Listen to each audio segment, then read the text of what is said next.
livrando-se do peso da comparação. Todo mundo já deve ter escutado ou falado aquele ditado: a grama do vizinho é a mais verde, né? Mas apesar de ser um ditado popular, eu fiquei pensando, poucos ditados populares são tão presentes no nosso cotidiano como esse, né? A grama do vizinho é mais verde, né?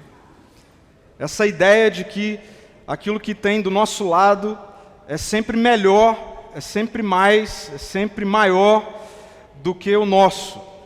Nós precisamos refletir sobre a cultura da comparação, que é algo tão presente nos nossos dias. A cultura da comparação, porque a cultura da comparação, sem dúvida nenhuma, faz a vida ficar mais pesada. A cultura da comparação faz com que a gente viva uma vida sobrecarregada, um fardo pesado. Enquanto a mágoa, como nós vimos na semana passada, comprovadamente tem uma relação direta com patologias como doenças cardíacas, diabetes, câncer, a cultura da comparação desperta psicopatologias como ansiedade crônica, doentia, depressão, estresse. A comparação está muito relacionada a tudo isso. E eu queria desenvolver com vocês o que eu estou chamando aqui de o caminho destrutivo da comparação. Qual é o caminho destrutivo da comparação? O primeiro lugar do caminho destrutivo da comparação é o lugar onde a nossa identidade é violentada. Onde a nossa identidade ela é violentada. Por que que quando nós nos comparamos, nós temos a nossa identidade sendo violentada? Porque no instante da comparação, nós deixamos de ser quem nós somos e nós passamos a olhar para o que o outro é. No instante, imediatamente, quando nós começamos a nos comparar, nós temos a nossa identidade sendo violentada nesse âmbito. Nós começamos a olhar para o outro, nós começamos a, muitas vezes, projetar a nossa vida no outro, sem considerar a história do outro, desconsiderando a nossa história. Por isso, o primeiro lugar que é violentado, em termos de comparação, da cultura da comparação, é a nossa identidade. Nós perdemos a nossa identidade, nós nos esquecemos de quem nós somos. Agora, a cultura da comparação nos conduz a um outro lugar. Ou, após a identidade ser violentada, as celebrações, elas morrem. A cultura da comparação mata as celebrações. Deixa eu exemplificar isso. Talvez você já vivenciou isso. Você programou uma viagem, você se organizou com seu cônjuge, com seus filhos, ou enfim, sozinho, e aí você juntou dinheiro, você ficou pagando em não sei quantas vezes, e aí chegou o dia da viagem, você viajou, chegou no lugar, você sentou no restaurante, você está naquele lugar que você queria estar, aí você abre o Instagram. Aí você abre o Instagram e tem um amigo seu, uma amiga sua, alguém, vamos supor que você foi para Gramado, aí você está lá em Gramado. Aí você abre o Instagram, tem alguém na Suíça. Aí Gramado virou uma grama, assim, virou qualquer coisa, né? A comparação mata as celebrações. Você está num restaurante, você quer ir naquele restaurante, você levou sua esposa, você levou seus filhos, seu marido, enfim, amigos, você está num restaurante, aí você chegou no restaurante, você pediu a comida e tal, e aí você abre o Instagram e tem alguém comendo num outro restaurante. Aí pronto, você esqueceu aquele que você já está pensando no outro, você está se comparando. Então, a cultura da comparação tem esse caminho onde as celebrações morrem. Onde não só as celebrações morrem, mas nós somos quase que abstraídos daquele momento presente. A gente começa a ir para onde nós não estamos, a tentar ativar nas nossas emoções um lugar ou algo em que nós não estamos. A cultura da comparação tira o presente da gente. Tira o presente. Daqui a pouco já deixou de ser bom, já deixou de ser gostoso, já deixou de ser bonito, já deixou de ser aquilo que nós programamos, as expectativas. É ou não é assim? Você acaba de comprar um carro. Aí você para na garagem, o vizinho para um outro carro. Aí você esquece o seu e começa a olhar para o outro. O outro é melhor, o outro... Então, a cultura da comparação tem esse ponto de destruição que é matar as celebrações. E por fim, a cultura da comparação faz nascer a inveja. A cultura da comparação faz nascer a inveja. A inveja é esse sentimento de inferioridade e desgosto diante da felicidade do outro. Esse sentimento de infelicidade, de inferioridade e desgosto diante da felicidade do outro. Olha que interessante. O Leandro Carnal, falando um pouco sobre isso, ele escreve assim: a inveja é essencialmente comparativa. A inveja é essencialmente comparativa. Não importa que eu ganhe X ou Y, o que importa é que eu ganhe mais do que as pessoas que me cercam. A inveja é comparativa.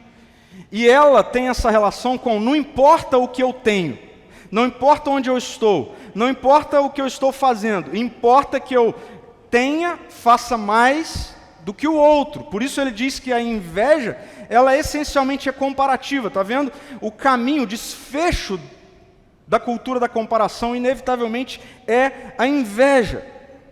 Mas esse é um negócio sutil. Esse é um negócio sutil. Quando nós soltamos a divulgação da mensagem de hoje, várias pessoas me escreveram: uau, pastor, é verdade, a gente precisa falar sobre isso, a gente precisa pensar nisso, a gente precisa ouvir sobre isso, a gente precisa refletir sobre isso. Então,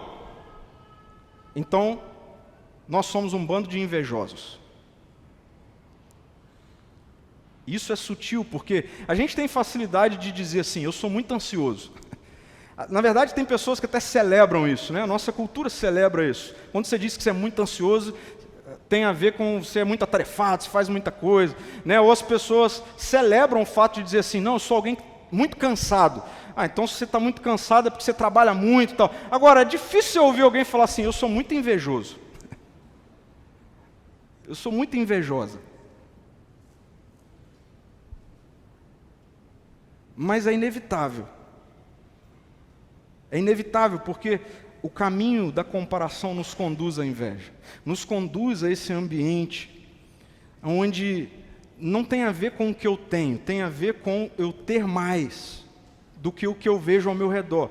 Tem a ver com sempre lançar luz a essa dimensão comparativa, para eu então medir aquilo que eu estou fazendo e a partir das métricas que eu faço, dependendo do que eu vejo, eu então usufruo de celebração, de felicidade, de alegria, enfim.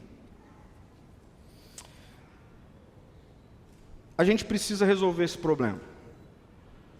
A gente precisa cuidar dessa questão sutil, mas muito presente. E Jesus, quando diz que Ele veio para os que estão cansados e sobrecarregados, eu acredito completamente que no século XXI isso diz respeito a uma cultura da comparação, que tem feito com que muitas pessoas vivam esse fardo, o peso da inveja. Quer isso seja consciente ou não. Quer você, de fato, admita que esse é um problema que você tem ou não. A comparação está presente. E ela pesa. Veja, ela mata celebrações. Tem algo muito pesado, muito profundo por trás disso. E o Evangelho é a resposta para isso. Eu quero ler com vocês um trechinho da carta que Paulo, o apóstolo, mais uma vez escreve aos Gálatas. Eu quero ler o capítulo 5 de Gálatas. Eu vou ler apenas o versículo 24, 25 e 26. Que é quando Paulo, o apóstolo, ele escreve assim: aqueles que pertencem a Cristo crucificaram as paixões e os desejos da sua natureza humana. Uma vez que vivemos pelo Espírito, sigamos a direção do Espírito em todas as áreas da nossa vida. Não nos tornemos orgulhosos, provocando e invejando uns aos outros. Vendo a inveja, a comparação, não é algo presente só na nossa cultura. Isso é assim desde que a humanidade deixou de viver uma vida relacional, plena, cotidiana, reverente a Deus. Desde que isso aconteceu, você vai ver lá no início já Gênesis mostrando o irmão invejando o irmão e matando. A inveja está presente assim, a inveja está presente entre nós a partir da cultura da comparação. Mas isso aqui que as Escrituras trazem para nós, eu creio que pode ser um bom ponto de partida para deixarmos esse fardo, para deixarmos esse peso. E antes de dizer o que eu penso em termos de como lidar com isso, eu preciso pontuar para vocês que a Bíblia não está falando em momento algum que é possível viver sem comparação. Essa não é a saída. Porque ser humano, inevitavelmente, é comparativo. Isso é assim. Então seria muito raso eu vir aqui e dizer, dá para viver sem se comparar. É mentira, não dá. Ainda mais nesse momento histórico, cultural que a gente vive, que você está o tempo todo vendo o que está todo mundo fazendo. Então é impossível. Não vou dizer para você que é possível você não se comparar com ninguém. É mentira. É possível ir para um outro caminho a partir da comparação. A comparação numa perspectiva humana, fora do ambiente do Evangelho, fora daquilo que Jesus dá, como vimos, inevitavelmente nos conduz à inveja. Mas eu creio que a comparação, isso que é inevitável, isso que é inerente ao ser humano, pode não nos conduzir à inveja. E qual seria um caminho bom para sermos conduzidos? O caminho da inspiração. O caminho da inspiração. Eu creio que é possível, ao se comparar, você não ser tomado pela inveja, mas pela inspiração. Então é possível, e eu creio que o direcionamento das Escrituras são esses, de que logo que eu me compare, sabe quando você está pegando a estrada, né, ou você pega uma rua, e aí você sempre passa por aquela rua e de repente você chegou naquele ponto onde você sempre passa e está embarreirado, sabe assim, está em obra, está com barreira, e você precisa mudar. Então, é isso que eu quero propor para você. O caminho da comparação a gente vai pegar. Mas é possível chegar nesse ponto onde, se continuássemos, chegaríamos na inveja, a gente ir para um outro caminho. Agora, para ir para esse outro caminho, a gente precisa compreender o que Paulo está falando aqui. O que o Espírito, ao inspirar Paulo, quer nos conduzir, isso tem tudo a ver com a gente. Foi maravilhoso preparar a reflexão dessa semana. Foi muito bom. Porque, como o Evangelho, eu ouvi isso essa semana de uma pessoa, é como se, de fato, fizesse cair algumas coisas que estavam nos impedindo de ver a vida como ela é. E quando nós nos deparamos com o Evangelho, somos alcançados por Jesus, é como se caísse algumas coisas dos nossos olhos, e a gente começa a enxergar e fala, uau, a vida é isso. Preste atenção, é possível continuar tendo que lidar com a comparação, mas tendo o caminho da inveja sendo obstruído, para que eu e você tomemos o caminho da inspiração. Eu quero poder ver o que as pessoas estão fazendo, e ao invés de eu ser tomado por inveja, eu quero me inspirar. Mas só o Evangelho faz isso. Como que o Evangelho faz isso? Preste atenção. Da comparação à inspiração, primeira coisa, nós precisamos ter convicção de pertencimento. Convicção de pertencimento. Paulo escreve assim, aqueles que pertencem a Cristo Jesus. Aqueles que pertencem a Cristo Jesus crucificaram as paixões e os desejos da sua natureza humana. Olha só que interessante. A Bíblia não diz em lugar algum que uma vez rendido ao Evangelho, uma vez entregue a Jesus, deixaríamos de sentir, deixaríamos de desejar, deixaríamos de querer. A Bíblia não fala em lugar nenhum isso. Porque Deus te criou para desejar, para sentir, para querer. Deus nos criou para isso. O que a Bíblia diz, e essa é a chave do Evangelho, é que nós não somos mais escravos daquilo que sentimos, desejamos ou queremos, uma vez alcançados por Jesus. Então eu posso olhar, eu posso me comparar, mas porque agora eu estou em Jesus, eu pertenço a Jesus, a comparação que gera muitas vezes esse ambiente de desejos, não é? Você tem um carro, aí você olha o outro carro, o desejo vem. Então, você está em Jesus? Estou. Então você não é escravo do seu desejo. Você está em Cristo. Jesus é Senhor da sua vida. Você pertence a Jesus, porque essa é a chave aqui. Paulo está dizendo de uma maneira muito específica, aqueles que pertencem a Cristo tiveram as suas paixões, os seus desejos, o seu querer crucificados com Cristo. É maravilhoso. Essa é uma ótima notícia. Para mim é. Porque eu tenho muitas vezes desejos, paixões, vontades, que se eu fosse tomar o rumo, o final seria trágico.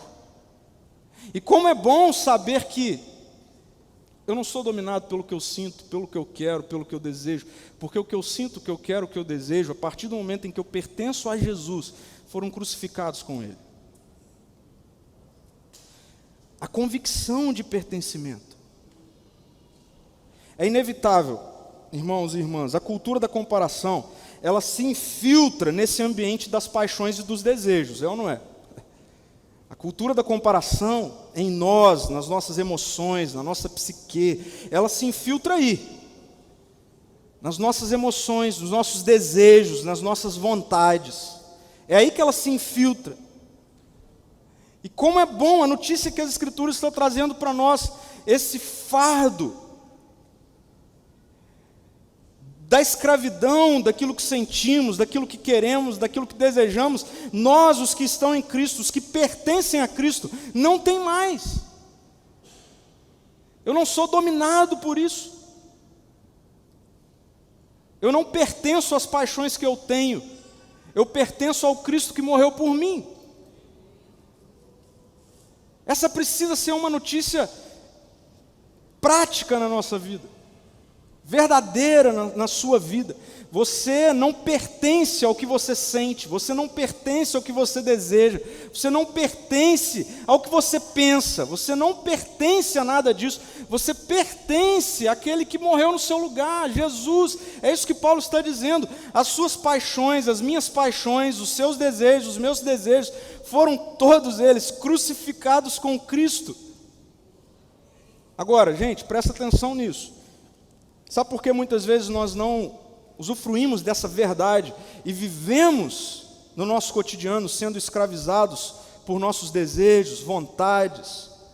E aí, quando infiltrado no caminho da comparação, a gente vive o fardo da inveja. Sabe por quê? Preste atenção nisso, porque muitas vezes nós lidamos com Jesus como se Jesus fosse um guru espiritual. Nós lidamos com Jesus como se Jesus fosse essa entidade, esse ser, esse espírito, sei lá como você olha para Jesus, e fosse essa pessoa que de vez em quando você se relaciona com Ele, de vez em quando você e Ele estão juntos, de vez em quando você e Ele estão fazendo a mesma coisa, mas não no cotidiano. Essa é a relação que a nossa cultura espiritualizada ela tem com gurus espirituais. Marca uma hora para eu ir lá me encontrar. Então, Jesus não é um guru espiritual, Ele é o rei da história. Ou você pertence a Jesus como sendo Ele o rei da sua história, ou você vai continuar escravo dos seus desejos, paixões, vontades, que infiltrados na cultura da comparação, vai pesar a sua vida com a inveja.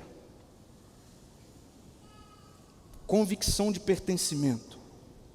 Deus tem falado isso comigo. Chegou a hora de pessoas entregar as suas histórias para mim, de pessoas pararem de se relacionar comigo como se eu fosse um guru, entregar a vida.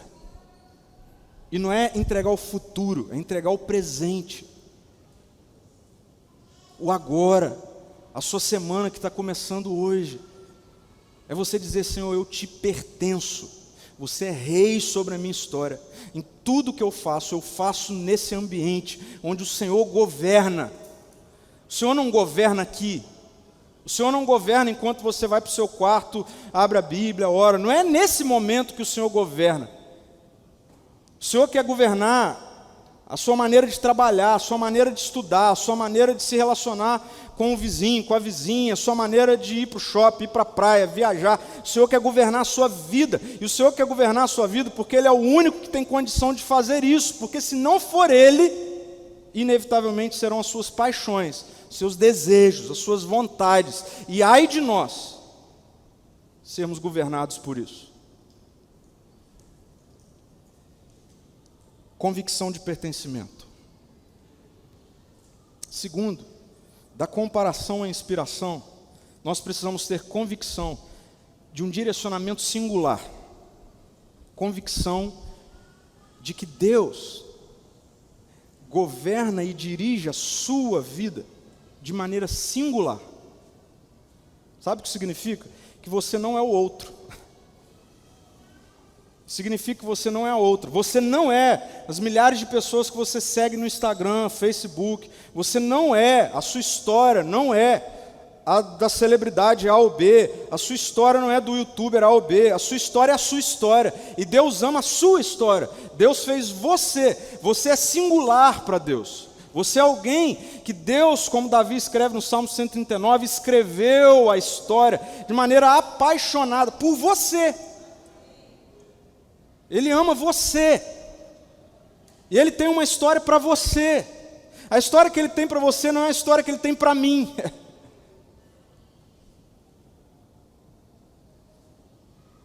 Nós precisamos, nessa cultura da comparação, de uma enxurrada de informações que nós recebemos o tempo todo por causa disso aqui. O tempo todo, você sabe o que está todo mundo fazendo, o que está todo mundo comprando, até porque isso aqui é um desfile de moda. Não é?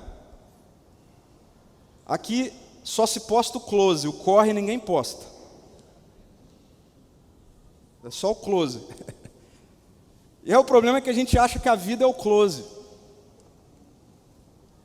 Aí você vive frustrado, pesado, sobrecarregado. Mas isso é uma mentira, isso é um engano. E de uma vez por todas, você pertence a Jesus? Pertenço a Jesus. Então, você é singular para Jesus. E Ele tem uma história linda, maravilhosa, mas ela é a sua história. É para você. A história dele para a sua família, a história dele para a sua casa, a história dele para o seu trabalho, é sua. A história dele para as suas férias, para o seu momento de lazer, a sua história. Isso é singular e isso é maravilhoso. Deus não criou a humanidade em toque de caixa. Sabe por que Ele não fez isso? Porque a Trindade é singular. A Bíblia diz que nós fomos criados à imagem e à semelhança de Deus. A imagem e a semelhança de Deus, quando nós olhamos para Deus, nós encontramos o Pai, Filho e Espírito. Tem gente que acha dificílimo entender a Trindade. Eu não acho. O que eu mais vejo na Trindade é a beleza da singularidade. O Pai, o Filho e o Espírito, que se tornam um. Mas é o Pai, o Filho e o Espírito. Então, quando Deus cria você, Ele não criou 2 de você, 3 de você, 4 de você, 5 de você, não. Você é singular, assim como Deus, a Trindade é singular. E nós precisamos ter convicção disso, de que se somos singulares, Deus também nos direciona de maneira singular.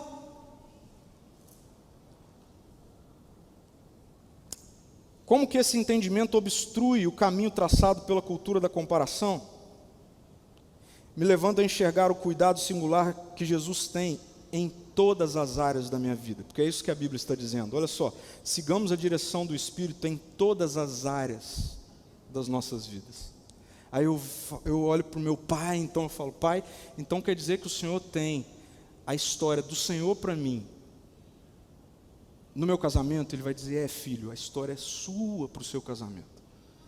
Pai, então quer dizer que o Senhor tem a história para mim. Do meu trabalho, é sua história. que você faz, a sua história. Pai, então quando o seu Espírito me inspira a pensar em algum lugar para ir passear com a minha família, eu não preciso ficar olhando para o que está acontecendo ao redor. Ele vai dizer, não, filho, porque eu estou dando a você a sua história, o seu momento, o meu direcionamento para você, em todas as áreas da sua vida é singular.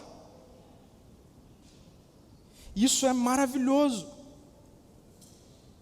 O pensamento deixa de ser, onde eu estou, o que eu estou fazendo, quanto eu estou ganhando, para onde eu estou viajando, comparando com tudo ao nosso redor, e passa a ser assim, quem é que está comigo?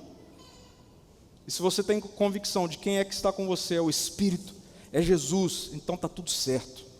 Não importa onde, não importa com o quanto, não importa quando, é o Espírito que está te conduzindo, é a vida de Jesus que está te conduzindo, então celebre. Olha, tem uma música muito antiga, eu nem pedi para a turma cantar, porque eu ia enrolar eles, e eles iam me enrolar, então eu não pedi. Mas tem uma parte da música que diz assim, ó, portas que se fecham, olha que interessante, portas que se fecham são iguais às que se abrem, se abertas ou fechadas por Deus. Portas que se fecham são iguais às que se abrem, se abertas ou fechadas por Deus. Ah, que notícia maravilhosa. Que notícia maravilhosa, porque eu não vivo a vida assim.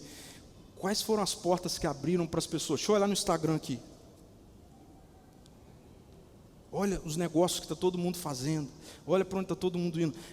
Não, eu pertenço a Jesus. A história que Jesus tem para mim é singular. Então eu entendo que as portas que se abrem são como as que se fecham, se abertas ou fechadas por Deus. É Ele que está me direcionando. Olha só, gente, não queira ter, preste atenção nisso, não queira ter, não queira fazer, e não queira estar onde Jesus não estiver te levando. Não queira isso. Não queira ter nada, não queira fazer nada, não queira ir a lugar nenhum, se não for o Espírito que estiver te conduzindo. Se não for Jesus que estiver te conduzindo. Então pare de viver a sua vida sendo guiado pelo que está acontecendo à sua volta. Passe a viver a sua vida sendo guiado por aquilo que vem do alto. Pare de viver a sua vida a partir... Você e eu não podemos ser direcionados por aquilo que está acontecendo ao nosso redor. Nós somos direcionados por aquilo que está acontecendo no alto. Por isso que o mesmo Paulo vai dizer, andem olhando para o alto. Porque é do alto que vem o direcionamento para a minha vida e para a sua vida. Olha que interessante o que diz o primeiro versículo do Salmo 127. Eu quero colocar frio na sua barriga e na minha, com relação a esse assunto aqui. Ó. Salmo 127, versículo 1 diz assim, se o Senhor não edificar a casa, em vão trabalham os que a edificam. Agora preste atenção, é possível edificar casa sem ser o Senhor edificando. É possível. É isso que o texto está dizendo. O texto está dizendo, se o Senhor não edificar a casa, em vão trabalham os que a edificam. Isso aqui põe temor no meu coração. Porque isso me leva à conclusão de que é possível que eu comece a arrombar portas. É possível que com o nosso intelecto, é possível que com a nossa estrutura, é possível que com as nossas reservas, a gente construa coisas que não seja o que o Senhor tem para construir para você.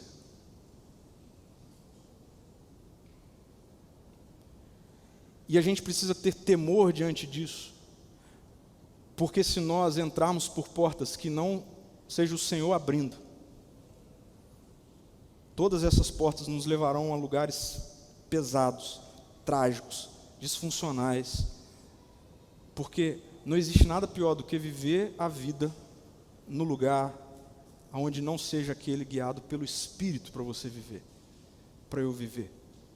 Pode ser o melhor salário do mundo, pode ser o lugar mais bonito do mundo, pode ser a melhor casa, se não for o Senhor que edifica, tudo é em vão. Então existe um direcionamento singular para a sua história. Existe um direcionamento singular. E por fim, da comparação à inspiração, Deus quer que eu e você tenhamos a convicção de que a vida é um presente e não uma conquista. A vida é um presente e não uma conquista. Paulo ele vai exortar aquela igreja, nos exortar dizendo: não nos tornemos orgulhosos. A Bíblia fala em vários momentos sobre orgulho.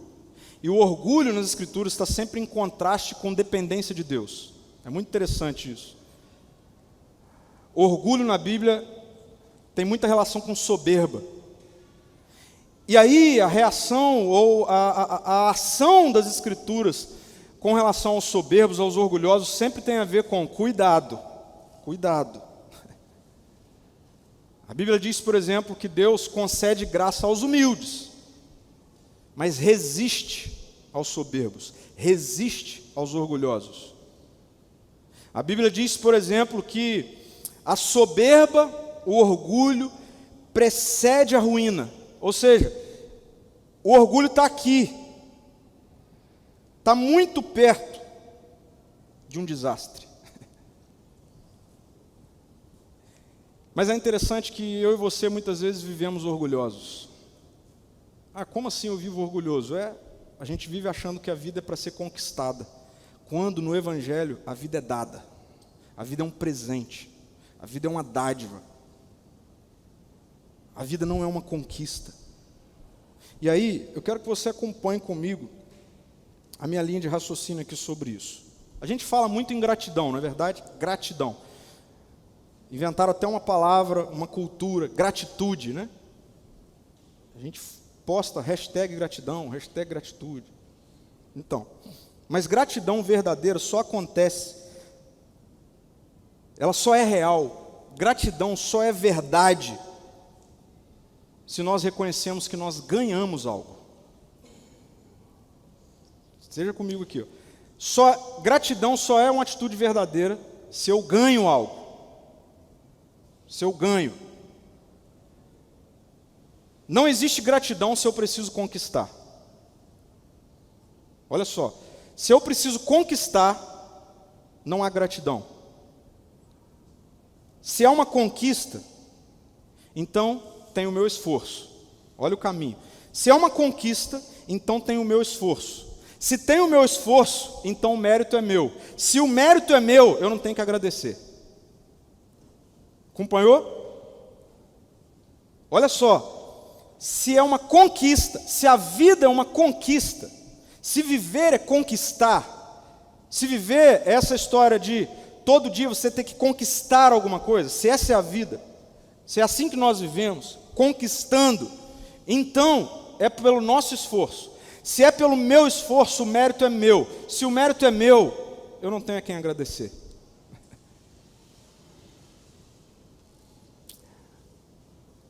E o Evangelho confronta isso. Porque o Evangelho é sobre vocês ganharam a vida. Eu dou a vida. O Evangelho é sobre a vida é um presente.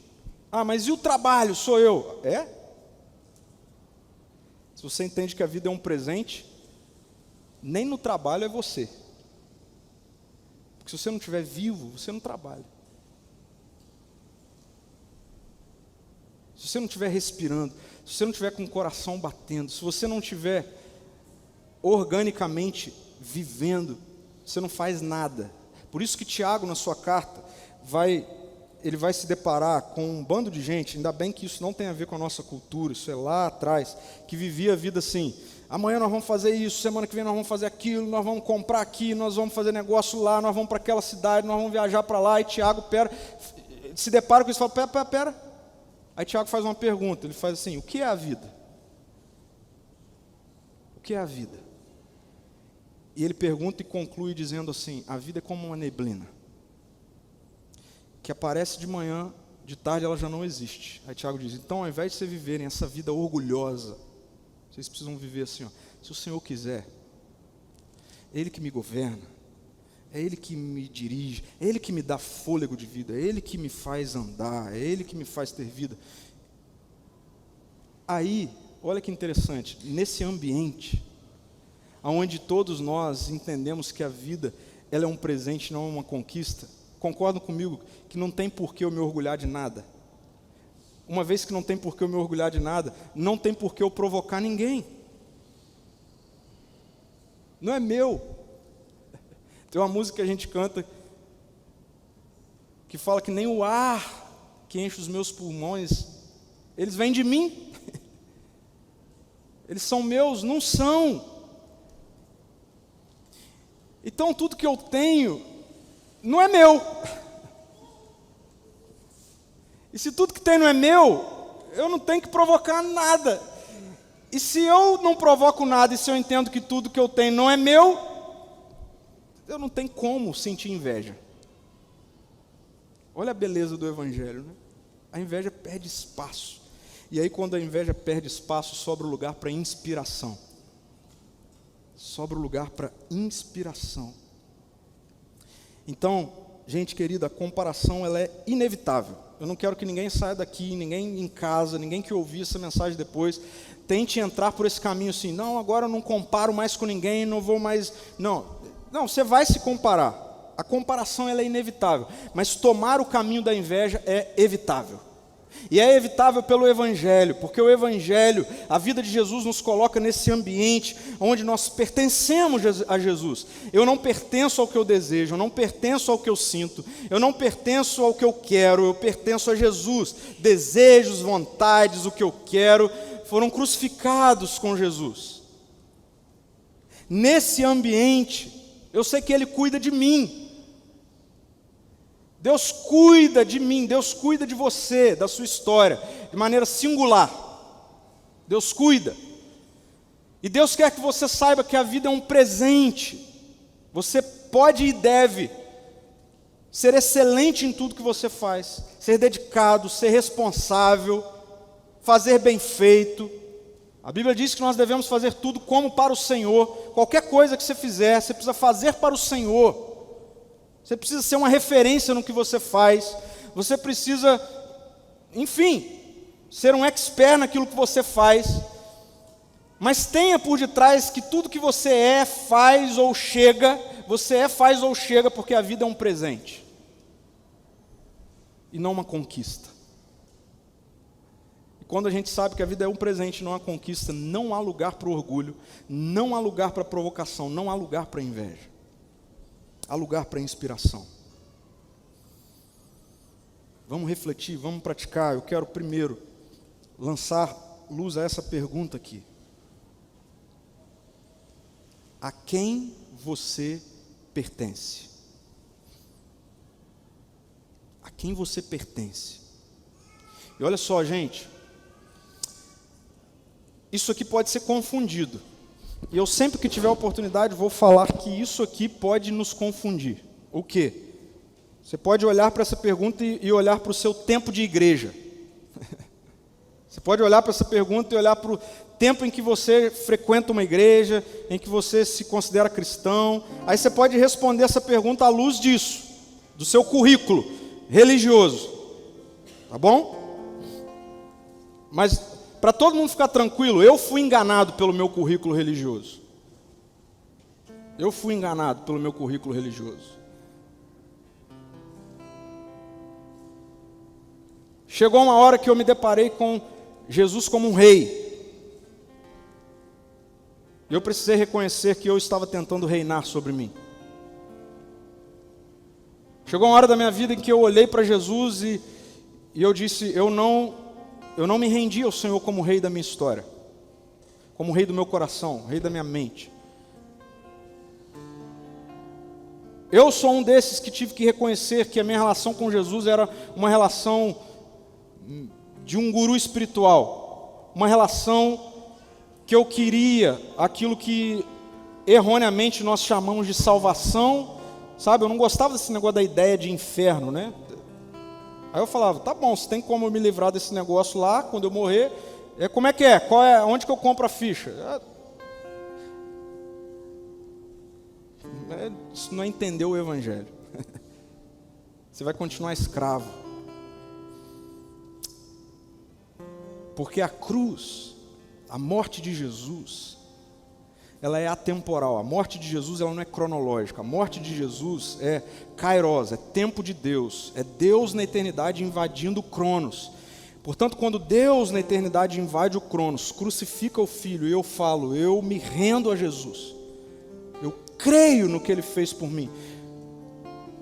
Extraordinariamente o que acontece é, então, a sua vida no que diz respeito a passado, presente e futuro estão em Jesus. Ele é o rei da sua história. E eu precisei cair de joelho diante disso. E isso me transformou. Então, a quem você pertence? Ô, gente, eu não quero que você diga, eu pertenço a ser amor. Não faz isso não. Pelo amor de Deus. Eu pertenço ao pastor Pedro, eu pertenço... Não, esquece, pode parar. Você tem que pertencer a Jesus. Jesus tem que ser o rei, o senhor da sua história. Aquele que te governa. Aquele sobre o qual o seu joelho se dobra a cada manhã. Aquele sobre o qual você reconhece tudo que eu faço, tudo que eu falo, tudo que eu sou, cada passo da minha vida, cada planejamento que eu faço, cada decisão que eu tomo. Jesus é sob o governo do Senhor. Eu não quero governar uma vírgula da minha história, Senhor. A quem você pertence? Você consegue responder olhando para a sua vida? Olha para a sua vida. Você consegue dizer assim: eu não sou escravo das minhas paixões, eu não sou escravo dos meus quereres, eu não sou escravo dos meus sentimentos. Você consegue dizer isso? É sobre isso que eu estou falando. É sobre isso que a Bíblia está dizendo. E eu quero orar hoje, porque eu acredito que o Espírito de Jesus está conduzindo essa reflexão na minha mente. Tem gente que precisa pertencer a mim. Isso não tem a ver com costume religioso, ok? Segundo, reveja suas métricas de inspiração. Reveja as suas métricas de inspiração. O que eu estou querendo dizer aqui é,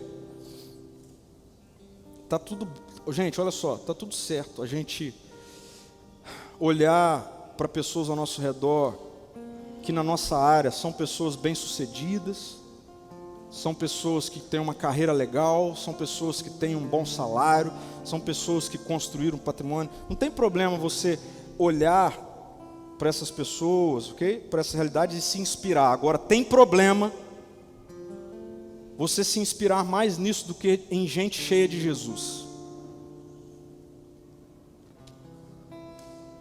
Tem problema porque você vai ser conduzido para um estilo de vida trágico.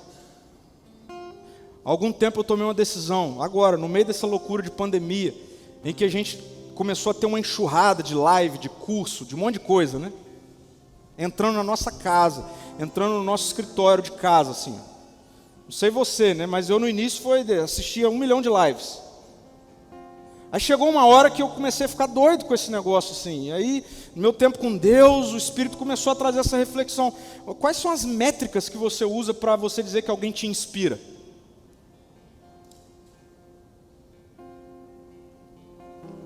Esse é o estilo de vida radical do reino de Deus. A primeira pergunta tem que ser: é cheia de Jesus? Sabe por quê? Porque a Bíblia vai dizer que é uma tragédia ganhar o mundo inteiro e perder a alma. As nossas métricas de inspiração precisam mudar. Nós que somos pais precisamos ter cuidado com esse negócio. Nós precisamos, como pais, com muito temor diante de Deus, colocar como primeiro ponto, quando nós dizemos para os nossos filhos, filhas, quando nós projetamos a Ele vidas que possam nos inspirar, a gente tem que pedir muita sabedoria de Deus, porque é chegado o momento em que pessoas, essas crianças, adolescentes, estão precisando de inspiração cheia de Jesus. não importa se ganha nada, não importa se está desempregado, não importa se não tem patrimônio.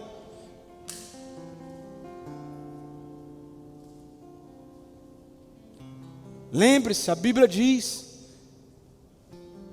construir casas que não são as casas que Deus tem para você, é construir casas em vão. Conquistar coisas, ganhar coisas, comprar coisas, que não seja o que Deus tem para as nossas vidas, é um perigo.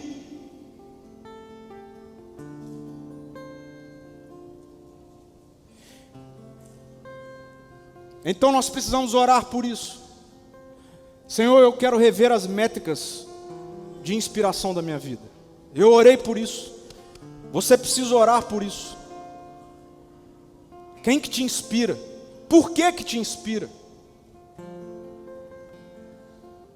E por fim, qual foi a última vez que você orou pelo sucesso de alguém que não seja você mesmo? Qual foi a última vez que você orou para que alguém se desse bem, que esse alguém não fosse você mesmo? Qual foi a última vez que você pediu para que alguém passasse numa prova, para que alguém comprasse algo, para que alguém fosse bem sucedido no trabalho, para que alguém, enfim, qual foi a última vez que você orou por alguém que não seja você mesmo? A cultura da comparação, é nessa sutileza de nos conduzir à inveja, faz com que a gente comece a se relacionar com Deus como se Ele fosse o meu guru, o meu Deus, e o compromisso dele fosse comigo. Mas isso é infernal, isso é diabólico. Então eu quero lançar um desafio aqui. Olha só o desafio que eu quero lançar. E antes de eu lançar esse desafio para você, esse é um desafio lançado a mim essa semana. Eu não vou pedir por nada com relação a mim. Eu vou pedir por alguém. Eu não vou pedir para que Deus supra as minhas contas. Eu não vou pedir para que Deus coloque pão na minha mesa. Eu não vou pedir para que Deus me leve a lugares em que eu quero. Eu vou pedir para que Deus abençoe você. Eu vou pedir para que Deus abençoe o seu trabalho. Eu vou pedir para que Deus faça você, a sua casa prosperar. Eu vou pedir para que você seja feliz. Porque esse é um exercício que a gente precisa fazer contra o nosso orgulho, contra o nosso ego. Sabe por quê, gente? E aqui eu termino. Essa canção que nós vamos ouvir agora como uma oração, tem uma parte dela que diz assim, é um pedido, diz: Senhor, realinhe o meu coração, realinhe o meu coração, realinhe o meu coração. E aí ela vai dizer assim: ajuda-me a te priorizar, Senhor, ajuda-me a te priorizar. A gente precisa fazer essa oração.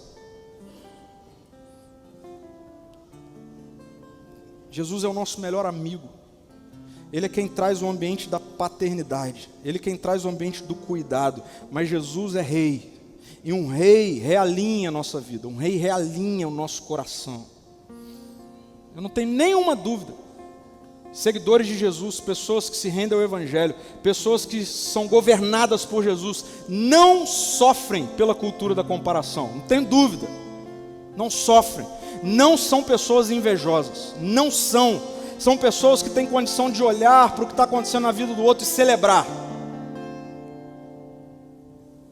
Isso é bom demais.